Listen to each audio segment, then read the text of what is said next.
All right, we got some fans in here, which is great. So I'm going to share with you 10 years of research brought to us by hundreds of individuals, 10 years of seeing the inside of thousands of organizations, and then over 2 decades running the company NextJump. And so what we've learned and lessons learned, and it's going to boil down to the root cause of how we fail as both individuals and organizations in the 21st century.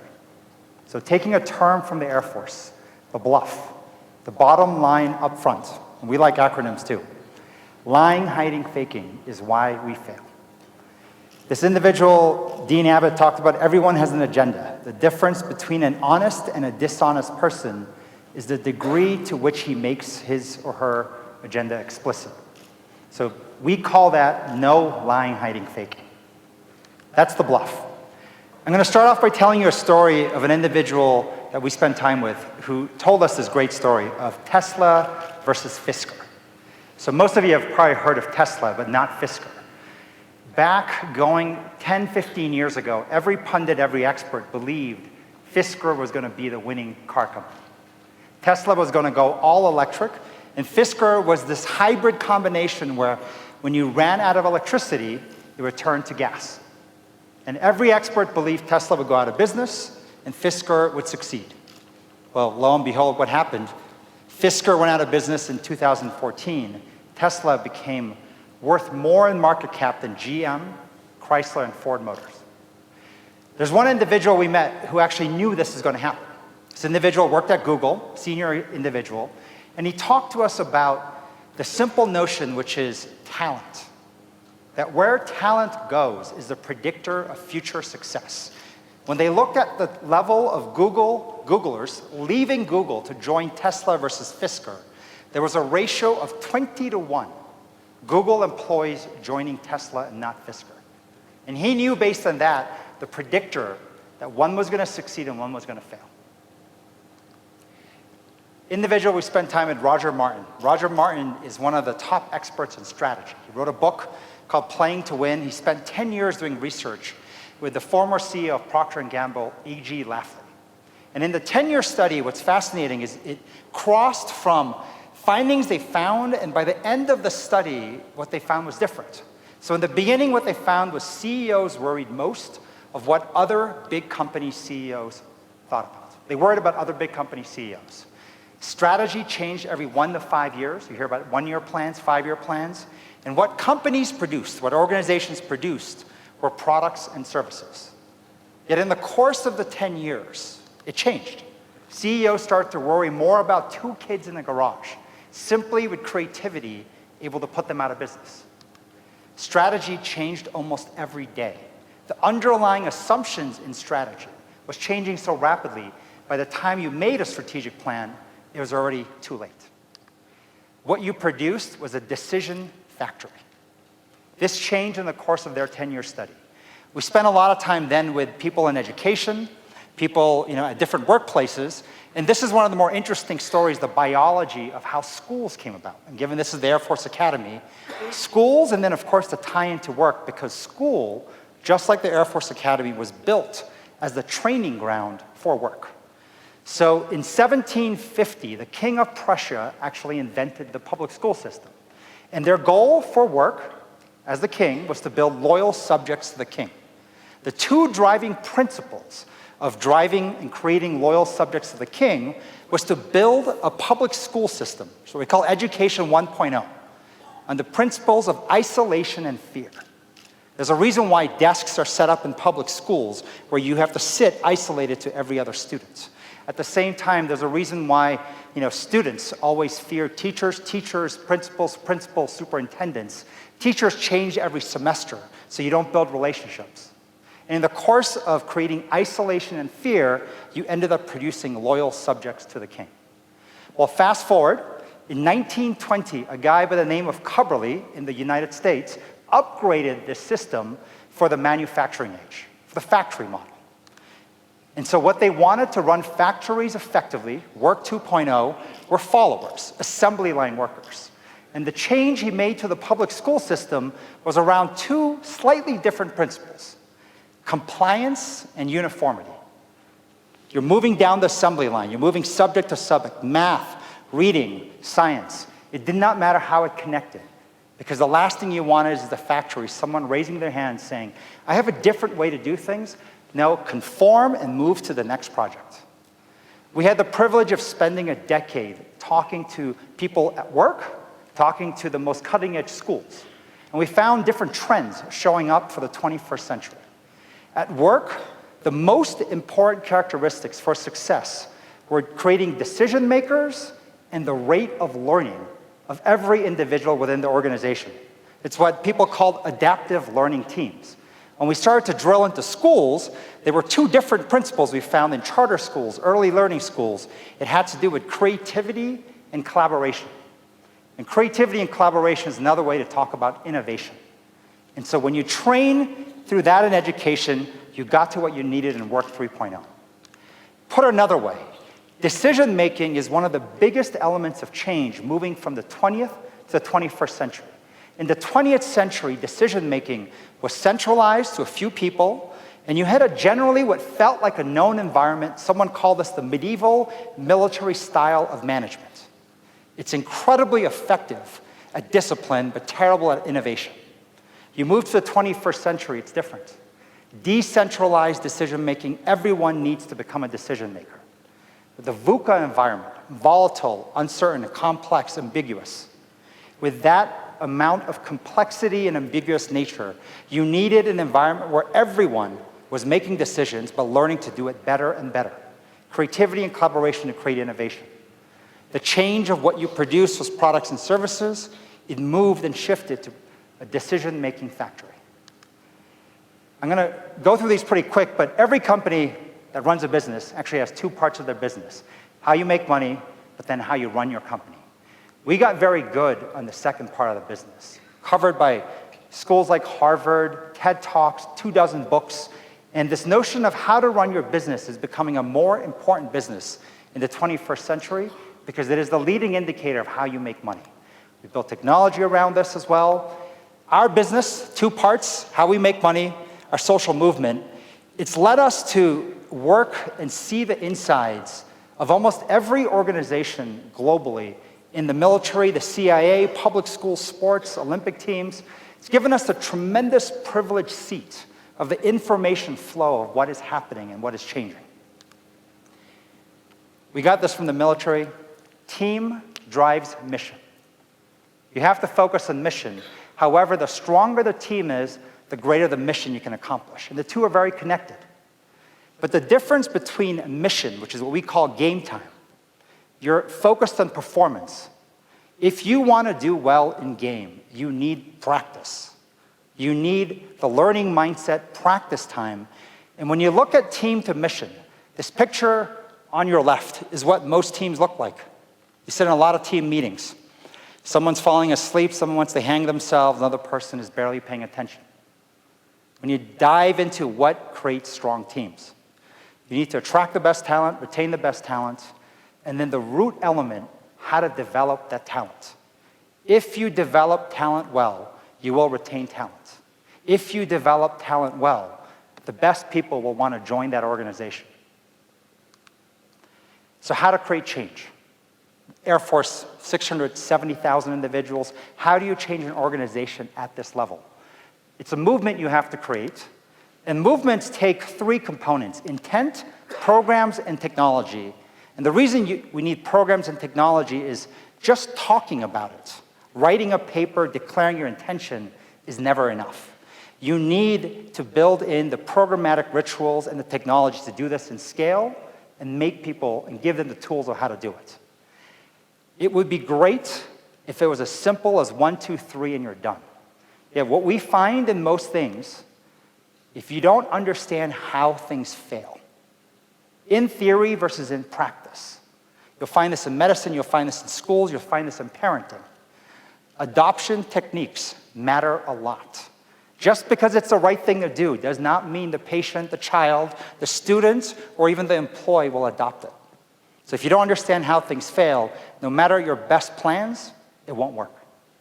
So I'm going to first talk to you about what to do and what we need to do. However, we'll spend more time on how it actually fails. So we think about changing organizations, thinking about culture, from hiring to the environment. And the reason we have to think of both is that if a lot of organizations focus so much on hiring, if I hire the best people, everything works out. It's not true. If you hire the best people, you put them into a rotten environment, they will rot.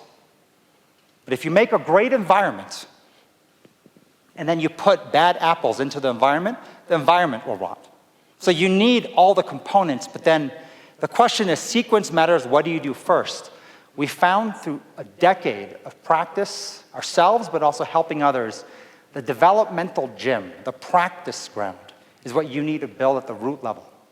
So when we go into the developmental gym of the skill that's most important in the 21st century is decision making.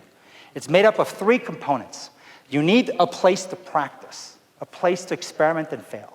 Then you need feedback, and the reason we need feedback is we don't know how we scored, how we did. And then with that, you need a place to recover. Coaching to catch our biases. I'm going to tell you a couple stories that may help you illustrate each of these parts. There's an individual we spent time with over the years. His name is Josh Waitzkin. Josh is a fascinating individual. The movie Searching for Bobby Fischer was based on him. He was a world chess champion. World chess champion. He then went on, and over the years, after chess, he decided to shift gears, so he's a geeky chess guy, to go into martial arts. And he decided he wanted to be #1 in martial arts in the world. There's a sport in Taiwan called Tai Chi that has a tournament every 2 years, and an individual had held the title, being #1 in the world for 9 years. Josh Waitzkin, in 6 years, trains. He's a white boy from New York City, played chess, and became #1 in martial arts. So you meet a guy like this, and I'm an engineer by trade and background. I don't believe in magic. So I want to know, what's your trick? So when Meghan and I spent time with Josh, we asked him, what's your trick? How'd you become #1 in chess? How'd you beat the #1 Tai Chi individual in the world? And he said, Charlie, it's actually simpler than you think. He gave us this phrase, you is you. You are what you practice, you are what you do everywhere. And so what he would do when he practiced beating his chess opponents, beating his martial arts opponents, he had a little black book, and he would follow them around away from the game. Chess, like martial arts, is like a game of poker. You need patience. And so when everyone is at the table, everyone is bluffing. Everyone is lying, hiding, faking. But the truth of who you are will show up. And so he followed them around the table, and he watched them in the buffet line. As they were waiting in line, how impatient were they waiting for food? At the elevator, how many times did they press the button to try to go to a different floor, or try to take the elevator? And he would give them a patience score. And in the process of watching them away from the game, he was able to give them a score and beat his opponents. You are who you are. Whether you are at work, whether you're at home, whether you're with your friends, whether you're working on mission, whether you're working in training, the same person will show up. Feedback. Another individual we spent time with is a guy named Peter Borman. Peter Borman's a pretty amazing individual. We call him Doc. He invented the heart rate monitor. So the heart rate monitor is a machine that goes in, polar text machines, treadmills, Stairmasters. And so this individual has the patent rights to get 10% of everything Polar Tech sells globally for 20 years. Right? Made a ton of money. He then went and created a whole different machine called the OptoGate. This machine takes 2 technologies. It's the lens of the Hubble telescope combined with lasers from ski racing, and it's pointed at the human body. And he's able to see through the way you walk. It's a walking gait machine, the balance and imbalance of the physical human body. Now, medical individuals use this for people who got paralyzed and couldn't walk, but some of the coolest things that happened was sports teams, professional sports, Olympic athletes started to use the same tool. Sorry. It's the dry air, by the way. So what ended up happening is, here's a really cool story. Olympic athletes typically went to their destination to compete. The Winter Games are in Korea right now. The Summer Olympics at one point was in Beijing. They used to go from the US 3 days before the Olympics started. So what they did with the OptoGate machine, they actually gated everyone as they got on the plane. And when they got off the plane at the destination place for the Olympics, they gated them every single day And they found that for someone to go back to the same normal state they were gated when they got on the plane, it took 5 days. An Olympic athlete trains 4 years, sometimes for a 30-second match. They got to the place 2 days too late, and that was taking away an advantage because the vibrations in the plane prevented them from getting their full balance back. As a result, all US Olympic athletes now travel 1 week in advance because of this machine. Some of the cool things Peter Gorman did, though, was he took 2 individuals who were paralyzed neck down, told after 6 years of rehab, you're never going to walk again. He brought these individuals to his office in Mahopac, New Jersey, and in 90 days, in 90 days, he got both of them walking, and one of them is now running a marathon. People call him the miracle worker of Mahopac. I'm a little bit on the arrogant side, so when I met with him, I said, Doc, how'd you do it? Right? I don't believe in miracle workers, how'd you do it? And he shared the most simple and fascinating thing with me. He said, Charlie, people are wired to do the right thing, but we often don't know what is right, what is wrong, so we do the wrong thing. Meaning, if you hurt your right foot, we tend to keep pressure off it and go like this. But the right thing to do is put pressure on it and fight through the pain, and that's how you will heal. If you know what the right thing is, the machine, the Optogate, has what he called a second screen. That screen you see on, it's letting you see through feedback what you're supposed to do. The paralyzed individuals in the treadmill had to have 2 individuals moving their leg so they could visually see what they're supposed to do. Did that every day, in 90 days starts walking. We need feedback from others, the truth, to know what to do to correct. So although human beings are wired to do the right thing, we won't unless we know what it is. The other story I'll share with you is an interesting story. Our team spent some time with an individual in the CIA who helped drive the capture of Osama bin Laden. So this is the base of Osama bin Laden. And it's fascinating because with technology today and all the power of the United States, they just couldn't catch him, right? It took forever to catch him. And so it was fascinating what help the team got to figure out how to catch Osama bin Laden. They reached out and it said, in history, was there another moment like this where you're trying to find something, everyone is trying and can't seem to find them? They searched down the team that found the Titanic. It's kind of neat. So countries all over the world looked for the Titanic forever and they just couldn't find it. And so the team that ended up finding the Titanic just had a very simple theory, which is what happens if the underlying assumption we have is incorrect? The assumption in the Titanic was that it generally broke into 2 giant pieces, and so you're looking for 2 giant pieces. But what happens if it wasn't 2 giant pieces, but it was thousands of little pieces spread everywhere, meaning it would show up in a much larger radius? And the minute they challenged their biases, their blind spots, and assumptions, they found the Titanic almost instantly. It's the exact same way they found Osama bin Laden. The reason we need coaching is we all have biases and blind spots. We need the help of others for us to see what we can't see. So when you think about building a developmental gym, the practice ground is important because you will behave the exact same whether you are actually at the game, or you're at the elevator, or you're walking, at the buffet line. You need the feedback to be able to know what is right and wrong, and you also need coaching from somebody else. You need these 3 things to be able to develop and grow.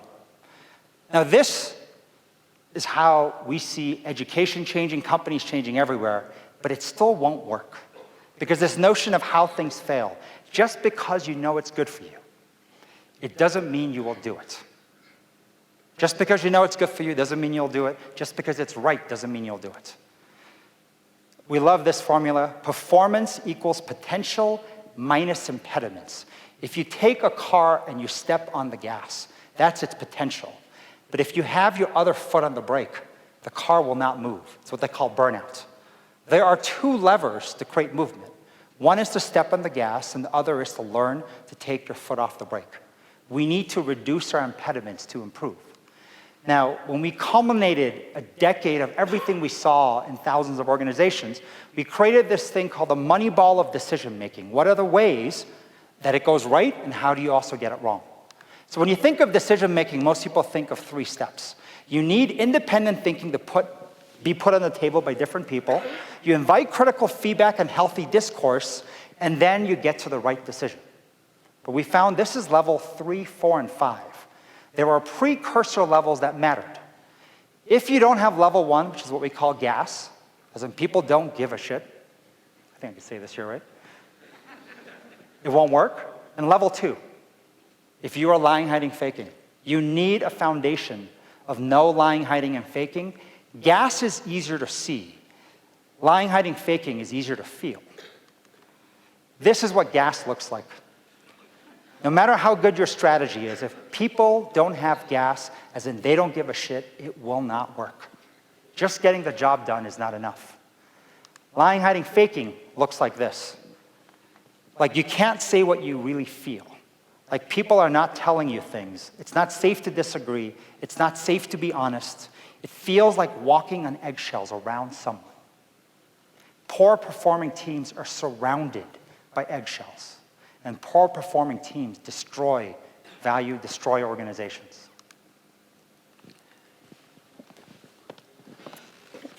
Hello, everyone. I get to start by telling you about my impediment. I'm the lucky one. This is how I'm going to start with this formula Charlie's talking about. I think we actually learned this from the Air Force, so this is pretty cool. So I'm going to start by telling you about my impediment. I'm going to share with you my story.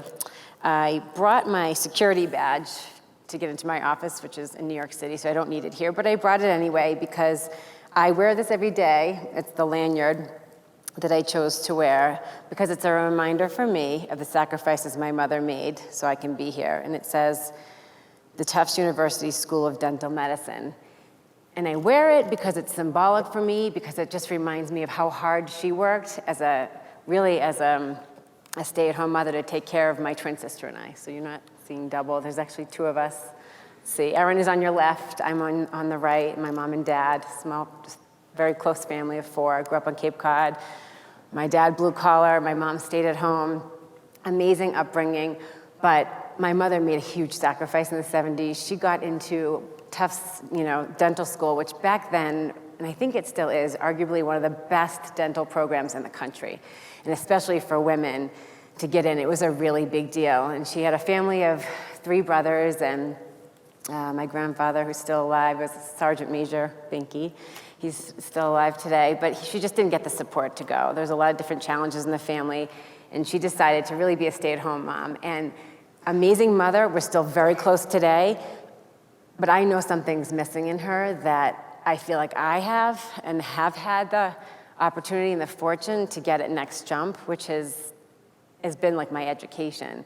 Everything I've learned, everything I know, I've learned at Next Jump. It'll be 20 years this year at Next Jump. I started as a local sales intern selling locally door to door when we were a print business, which feels crazy because print is just so out.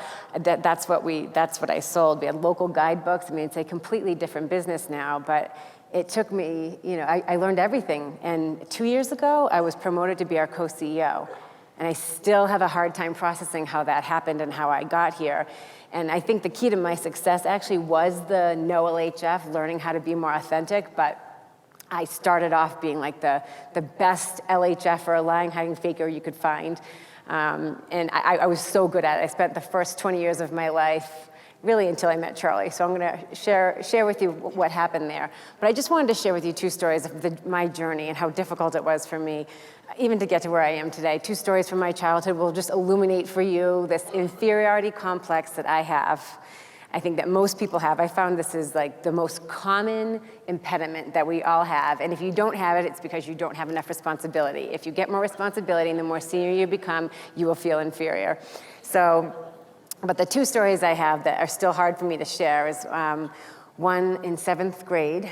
I found this out, by the way, when I was 30 years old. I just turned 40 last year, so it took my mother, whatever that is, almost 20 years to tell me. But when I was 13, she went up to my school, wanted to ask Mrs. Dunphy, my world geography teacher, why is Erin getting A's and her twin sister Meghan getting C's? And I don't know all the words that were said, the back and forth. My mother definitely would skew more arrogant than insecure, but a lot of back and forth. Mrs. Dunphy blurts out, Well, Mrs. Lombardi, frankly, it's because Meghan is just not that smart. That's why she's getting C's. And then when I was 18, we were applying to go to school. My sister and I both wanted to go to Villanova University, Catholic raised, we wanted to go to a Jesuit school. We both wanted to go, and we applied to 10 schools back then. That's what you did. And you know how the acceptance or non-acceptance letters, they come in the mail? I think they still do. So I grew up in Cape Cod, Massachusetts, and we lived on this huge hill. So our mailbox was way at the bottom. And all the letters were coming in, and my mother said, Erin and Meghan, let me go down. I think Villanova was the last one we got. She said, and we both were desperate to go. She said, let me run down and get them. And I remember thinking that was a little odd. It's like that, we call them NQRs, it's a not quite right. I remember thinking something about that was a little off. I will just run down and get it, like we always do. So we lived on this huge hill, so I remember standing in the window, looking at her. I'm thinking, why is it taking her forever to get up this hill? She's walking really slow. So she walks in the house, and my sister and I are standing there, and she hands Erin the really thick envelope with, congratulations, you got in. And then she hands me the really thin envelope. And it's emotional because I have 2 little boys, and they're not twins. They look like twins. People think they're twins. I cannot even imagine how hard that was for her as a mother to tell me I didn't get in, and to send my sister to school. And so she went, and she ended up transferring after a year because she hated it. And I loved Fairfield University. I had the best time. I met my husband. I have a tribe of friends. I learned a ton, but nothing like I learned at Next Jump. So fast forward to kind of what I learned to do really well. On the left side, the graphic you're looking at is the comforting lies line that most of us stand in. We stand there and we sit there. We ask for lies, and then we give lies. And that's just our normal, it's our practice, it's just who we've become as a society. It's really unfortunate, but I did spend a lot of time there. And that guy on the right, he looks really sad, the unpleasant truth booth, because nobody is standing there, and sitting there is really hard. I learned the hard way. That is the harder job, which I wasn't going to spend too much time talking about that, but that was Charlie for me. Oh my God. I thought he was the devil. I was like, God, nobody's ever told me the truth before. Nobody's ever it's like I knew it, but I never talked about it. And he was the first person to actually talk about it with me, to kind of tell me what I was doing wrong, or what I was, just any truth, like real truth. And so I give him a hard time for it, but now I look back and I think, thank God he did that. The best coach in the world, because nobody else had the strength to actually tell me, and that's how I learned. But I learned, years later, after I went through many years of this, that this is so common. It's called the Imposter Syndrome. If you've seen this movie, Catch Me If You Can, years back, but it's Leonardo DiCaprio's pretending to be a pilot. I'm sure this is kind of insulting in some ways, but he's pretending to be somebody he's not, that he's not a pilot, but it looks really glamorous. The best way I can describe this in a work setting, and I think here you guys are in meetings a lot, just in general, that meeting setting where everybody is at the table and everybody's trying to look good. That is the truth. We all want to look good. Nobody wants to look bad. Nobody wants to look stupid. Nobody wants to ask the dumb question. So I spent, there's 5 of us in our senior leadership team, and I was put into a very senior role very early on. We went from 200 people down to 4, and built the business back up. And I remember being in meetings with Charlie and our senior management team and thinking, I have no idea what's going on right now. I'm like a half an hour behind everybody, but everybody else is acting like that, like they know what they're doing. They got it. And so Charlie would say, you got it? Is it clear? Crystal, you got it? Yep. Chucky, I got it. Charlie, got it. Yep, got it. And so then, of course, I'm not going to be the one to be like, I don't even know what you're talking about right now. You may as well be speaking a different language. So then I would go back to my office, and I always throw Tom under the bus. He's here, our head of engineering, because we grew up in the business together, work brother, sister. And he'd come up to my office, and I'd be like, fill me in. What's the strategy? What are we trying to do? I'm lost. Charlie was going a mile a minute. I feel like I'm just an idiot. I can't comprehend what he's asking us to do. And he'd be like, I have no idea. What do you mean you have no idea? You're supposed to tell me. And then I realized this is not sustainable. I can't do this. I turned my team over multiple times because I didn't really know what I was doing, but I was afraid to actually say I didn't know what I was doing. And so, but this is what happens. It's so exhausting. I would find it it just was debilitating. It got to the point where I'm like, I can't like maintain this charade anymore. This is exhausting. And then this Jim Lear, he's an amazing mentor. He runs the Human Performance Institute down in Florida, coaches like everybody across every field imaginable. And you know what he said? I said, Jim, this is what is going on in my head almost always. This is me like 15 years ago. I like this picture. If anyone ever figured out how little I know, I would be fired. So I can't let on what I don't know because I would be fired or look really bad, same thing. But he said, Meghan, it takes tremendous energy to cover this up. And you may have sensed you're the oddball, but this is normal. This is life. This is just life. You have to learn how to operate in this. And so we've spent some time with neuroscientists, some of the best in the country. And you know, this is fascinating. They said, it takes twice as much energy to lie than tell the truth. Twice as much energy to lie. That means 2/3 of your brain is actually lying and 1/3 is truth, like doing your first job, like the most important job, what you have to get done, the decisions you have to make in work and in life and at home. So if you work 45 hours in a week, maybe the cadets, I have no idea but think about the job, the 45 hours in an average 45-hour work week. That means 30 hours of your job is spent LHFing, lying, hiding, and faking. Some way trying to protect who you are and what you know and don't know, trying to look good. A third of it is actually 15 hours is doing the real work. And so we're not advocating that you should reduce that and just be as transparent and authentic as possible across everywhere in your life. That's bad. That's what we call badness. That's not the case. But if you take that 30 hours and you even reduce it by half, so you have 15 hours back, what would you do with those 15 hours? How much better would the decisions that you're making when you're on, how much better, how much more could you do in those hours? You could pick up a hobby, you could exercise more, you could spend more time with your family, with your kids, with your spouse, you could go on a date with your kids. I mean, this is maybe more personal, but you could do so many things, but we don't do it. The Harvard, a group of professors at Harvard wrote a book that they put Next Jump in as one of 3 what they call DDOs, deliberately developmental organizations, and they put this really well. So I was just gonna read you, if you don't have time to read, the first page, I think, of the book. They call it the second job. They say, in any ordinary organization, most people are doing a second job no one is paying them for. In businesses, in government, in schools, hospitals, everywhere, every country in the world, people are spending time and energy covering up their weaknesses, managing other people's impressions of them, showing themselves to their best advantage. They're playing politics. They're hiding their inadequacies. They're hiding their uncertainties. They're hiding their limitations. They're hiding.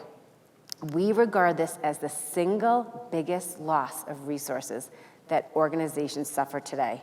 They scoured the planet for 3 years and said this is the largest issue across every organization they've seen, across every sector. It's doing 2 jobs at once, first job, second job. There's another way to look at it.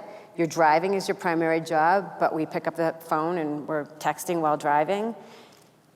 Did you know that 2/3, it happens to be 2/3 of all accidents occur because of a cell phone, because you're texting while driving, because you're trying to do 2 jobs at once. It makes you stupid doing 2 jobs at once. So how do you reduce? Can you get better at the first job? Charlie always jokes, you can go to Skip Barber, you can get better. You could marginally improve on that first job, but the bigger issue, the 2/3, is that second job. If you reduce that second job, you're gonna get more of your brain back. We are what we practice. This is just a quick example. Like 95% of who we are and what we are is automatic. When you wake up in the morning, you brush your teeth, you do what you do, it's automatic. So we are what we practice. If we are practicing LHFing, we're practicing doing that second job, that's what we become. So here's where you are. You have to make decisions. It's the 21st century, and that's what the road looks like. And it's not just at the academy, it's not just in the military, it is everywhere. It's in parenting. Charlie gives great examples in parenting. It's VUCA. Because you can't bring certain nut things into school and you have to know, it's so complicated, even being a parent today, it's VUCA. So you're trying to navigate that, but that's what your brain looks like. You have 1/3 of it on moving in the right direction and 2/3 of it is doing the second job of trying to look good. So you have 1/3 of your brain, near impossible to navigate that road that you have ahead of you, which is so many options and choices of what you could do. The best way to get better at that is to reduce that second job. You are what you practice. So stop LHFing, start telling the truth. Now, you might be thinking, fantastic, I want more truth. I want to maybe follow that path. I want to get that guy to tell me the truth. I'm ready for that. I want to get more of my brain back so I can make better decisions, have more time in my life. The problem is nobody's sitting there. It's not just senior to junior, it's everywhere. Nobody is giving the critical, real truth. They call this organizational silence. I'm going to give you a quick blurb about organizational silence in a minute, but this is a huge phenomenon, well researched and studied. Organizational silence, nobody is telling the truth. I'm going to use the French again because this was a Googled thing. So a former employee of Google, Kim Scott, she made a whole business out of what she calls radical candor. And here's the reason that people don't want to give the truth. And I've uttered this before, nobody wants to be an asshole. Who wants to be the asshole? I don't want to be the one to tell you that you don't know that? Like, why should I be the one to tell you that? You should know that. Don't you look in the mirror and see how you act and who you are and how you are? Nobody wants to do that. And so she says, if you cannot offer radical candor is being, you care for the person and you're going to give them real truth, critical, what we call truth, no LHF. So you're going to give them radical candor. And she said, the only way to do it, this is what people are trying to actually do. They're trying to be nice and then give you truth. But the only way, she said, is you're going to have to dip into that obnoxious aggression box, which is like being an asshole, to give the truth, to learn how to do it the right way. That's the only path. So there is no path to be nice and then give truth. And you'll learn how to do it the right way, which is radical candor, but in practice, you have to start in that obnoxious aggression to figure out how to give the truth. Otherwise, you just won't do it. This is what her research says. So what we're advocating is stop standing here, stop sitting here. You have to stop that and build an organization. You have to stop letting that happen. And you have to go here, these unpleasant truths. Giving feedback, and it feels like a punch in the face when you're receiving it. And by the way, it doesn't feel good also giving it, but it definitely feels like a punch in the face when you get it, especially if you've never dealt with it before. But there's a sequence of giving it and then receiving. The only way to really receive is if you actually give. You have to learn how to give feedback. So that's a whole other separate presentation. That sequence is really important. We weren't going to touch on too much here, but there's a caution to this. Inappropriate transparency, you could absolutely give too much truth and authenticity. You risk, your career suicide, social suicide, giving people too much truth. You can floodlight, Brene Brown calls it. You can get up and talk about something you've never dealt with before, and they call it floodlighting. It's really awkward for everybody. Drama grenades, too much information. So there's risk to this, and this is the tension I think that people feel, that feedback is good for you because it's data to help you make decisions. But it comes with risks. Your career, your friendships, it's really hard. This is the real tension. And so I'm going to get to kind of the tip of what to do in the final slides here. But this is the research from a PhD student we have working for us during her dissertation in her 7th year. She says, feedback is decision-making data. We're decoupling feedback from evaluation and assessment and placing it in a larger organizational decision-making context, where organizational silence is well documented. She talks about nobody speaking up, and yet we know upward information, information flow is invaluable to companies, multiple points of view. This is widely known. And so where to start? You can give feedback above you, you can give feedback to people below you, and you can also give feedback to peers. Don't start here. It's like, if you're a cadet, you're like, I'm going to start by telling the superintendent how this place should be run. Bad, because we've had people do that. I'm like, what are you doing? Don't do that. Don't start practicing there. And don't start practicing actually here, because to people below you, because if you've never had anybody work for you, you think this is easy. This is actually not easy, and it comes with a lot of risk. There is a cost to it, how you do it. So what we talk about is with peers. We call them TPs, training partners, trusted partners. That's what Charlie and I are TPs. Everybody in our company is set up in teams of 2. I know you guys have wingmen. Start with a peer. It is easier. It does have some risks to it, but that's the easier of the 3 places to start. The final slide, the Moneyball decision-making, back to what Charlie mentioned. After 10 years of every organization you can imagine that we've met and that we've worked with in the research, if you want this 21st century skill, which is independent thinking, people inviting critical feedback so you can make better decisions, you have to reduce the LHF. That is the precursor, the thing that's holding it all back. If you can learn how to do that, that's how you fail. If you learn how to reduce that, you'll actually get better independent thinking. You'll get people putting their thoughts on the table, and you'll make better decisions. The hardest thing to learn as an adult is to actually tell the truth. So this is the skill we have to learn. Back to Charlie.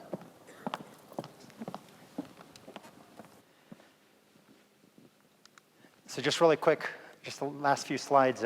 We have a goal in building our company. We call our business the Better Me Machine. But we have a bigger, more audacious goal, which is what we call our Better You Machine, also built in our company. The first goal is to build a top 10 global tech company. Our goal in the company is to build a $50 billion revenue business, and we're somewhere in a 5 to 10 year track to get there. But our bigger goal that we think about a lot is how to change the world. We put our business hat on, and we thought about who is doing the good work to change the world. It's mostly nonprofits, cash-starved, talent-starved, technology-starved. So putting on our business hats, where does that all sit? Where does all the capital, all the talent, and all the technology sit in excess? It sits in for-profit companies. If we could help change the way they run business, you could actually fix every problem in the world 10 times over. There's an individual, I've never met this individual on the internet, said, you can do more good if you're profitable and make more profit because you're good. There's a guy named Simon Sinek who I think spoke here in one of the events in the past. He helped us write this phrase, which is our why statement. To do the little things that allow others to do the great things they're meant to do. It's kind of a mouthful. We found a way to shorten it. So the implementation of our why became shorter. Little things, what we call Better Me. Why it's little is because if you fill your cup, whether you're giving money, help, and talent, or technology, it would be little to us if we have more. At the same time, Better You is to find others who are doing great things, and if you do that, you will create a better us, which is a better world. So we call it Better Me plus Better You equals Better Us. The story of where that comes from is the story of my father. So there's a picture of my father. My father is one of the most famous corn scientists in the world. So he's been nominated for the Nobel Peace Prize 5 times, and his life mission has been to end world hunger. So that's sort of the background I lived in, growing up in Nigeria and Africa. And I'm the oldest of 3 kids, and I remember this very distinctly because my father struggled to succeed because of his biggest impediments. His biggest impediment is being able to present his work. He still has a very bad stutter. He talks too fast, and he cannot present his work.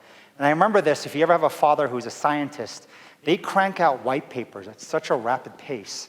I was on financial aid, came back from boarding school, and this is such a vivid memory. December 24th, I'm 14 years old.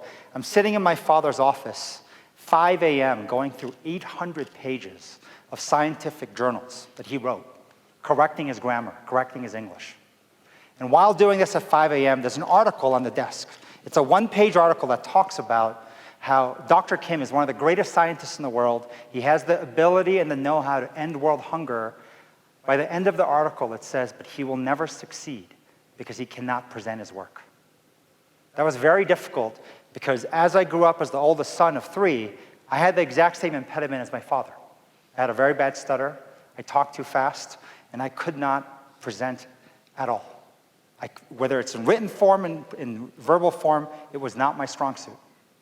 So 10 years goes by, I start building NextJump, and somehow in the process of pitching and raising $45 million to build my own startup, 1,000 individuals, one day I walk into the company when I turned 24, and my stutter is gone. And I was like, what happened?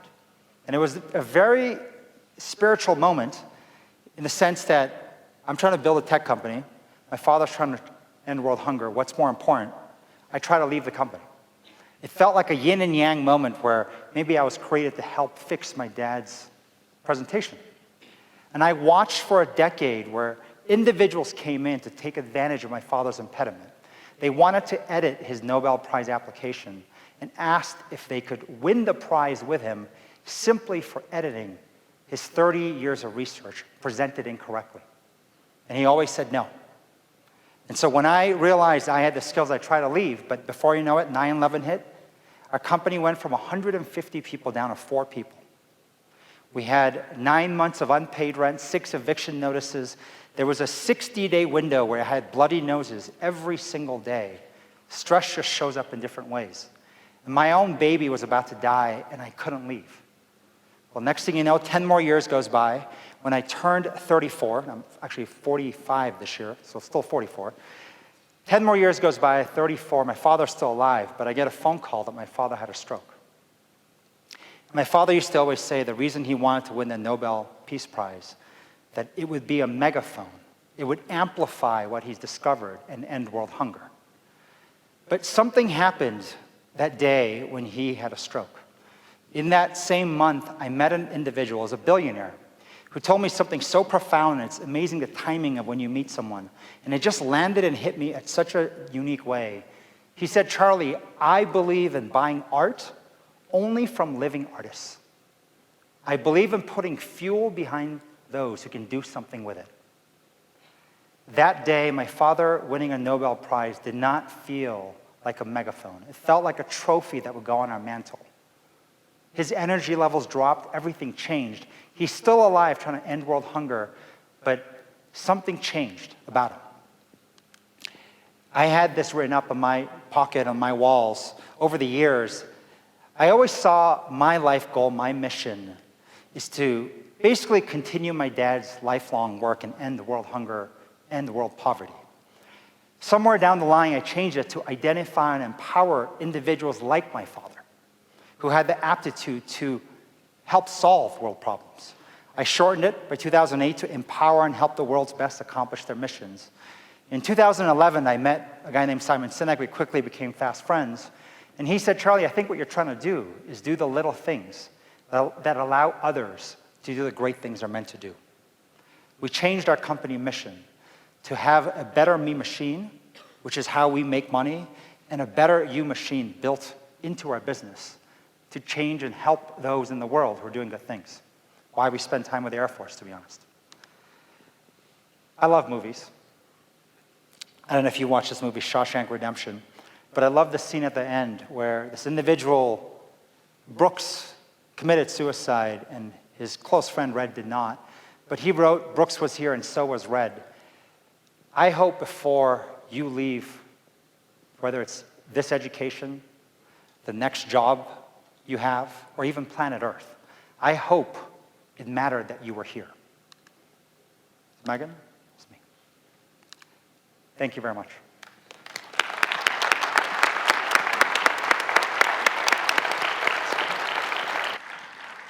Mr. Kim and Ms. Messenger, thank you for your message. Your vision of the developmental gym, with including practice, truthful feedback, and coaching, is immensely applicable to the Air Force Academy and to the Air Force as a whole, and so we would like to thank you for that.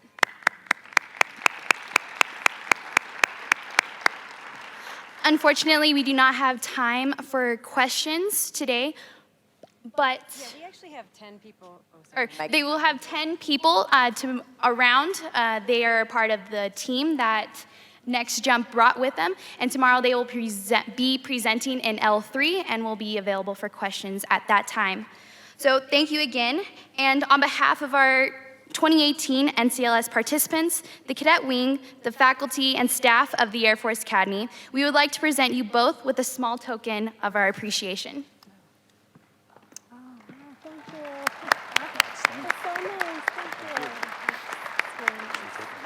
Yeah.